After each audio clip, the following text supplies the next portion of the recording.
Yo, what's up? Welcome to another episode of Most Low Budget Movie Reviews. I'm your host, Clarence. Thank you for tuning in. In today's episode, I review a new movie in theaters called A Drop, listed as a mystery thriller, right in that 90-minute sweet spot. Now, this trailer had a pretty interesting concept, so hopefully they execute it well. So, I won't waste any time. What is this one about? Now, we start out with Violet, who suffered some sort of abuse from this guy. Clearly, they were in some sort of relationship. I won't really get into any of that. Then we get this flash, and we see she's doing some kind of counseling online. Turns out this was a time jump forward, and she's no longer in that relationship, and this is a first date that she has scheduled for that evening. Now, her sister arrives to watch her son. She goes out on a date. And when she gets to the restaurant, she arrives a little late. She takes a seat at the bar, and she gets this message or airdrop on her phone. But it's from an anonymous source, so she ignores it. Her date arrives, and she keeps getting these drops. She tells her date, and, they just think it's someone messing with her. Finally, she gets one that actually uses her name. When she looks at the message, she's told to check her security cameras at home.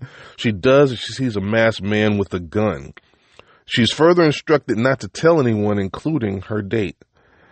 She's told to follow the instructions or else the masked man will kill her son and the babysitter. And that's actually where I will stop, because from there, she's trying to figure out who in the restaurant is watching her and follow the directives. However, the last directive she is giving is to kill her date. Will she go through with it?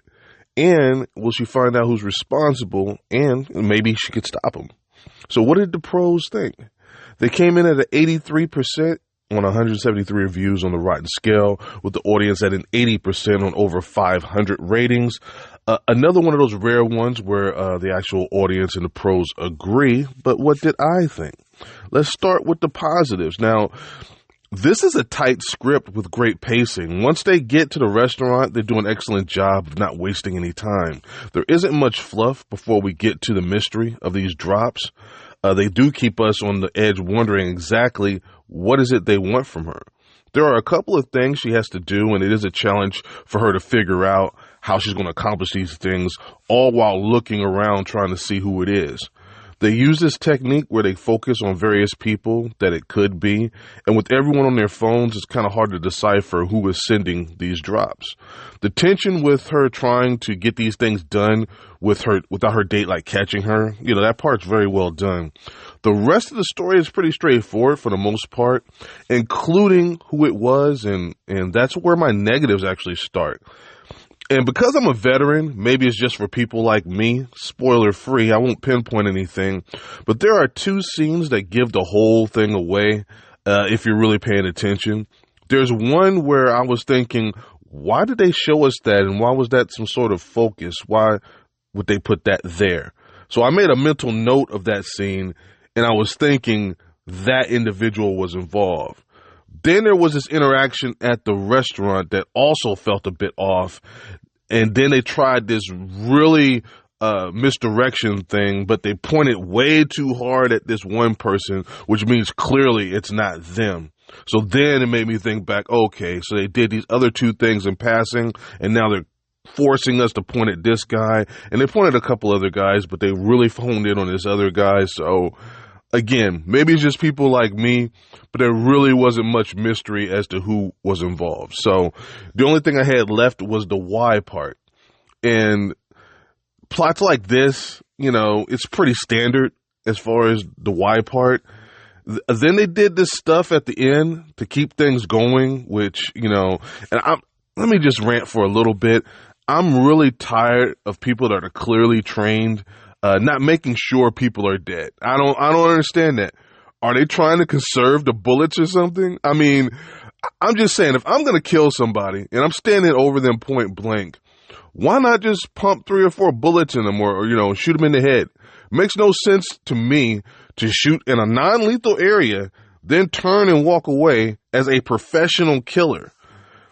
But that's, that's really some nitpick stuff, though. I mean, most of the movies do that. It's just, I'm tired of seeing that. But But yeah, I mean, I did enjoy this one. I'm not going to hold you. I mean, I would put this one right at a 78% to stay consistent with the Rotten scale.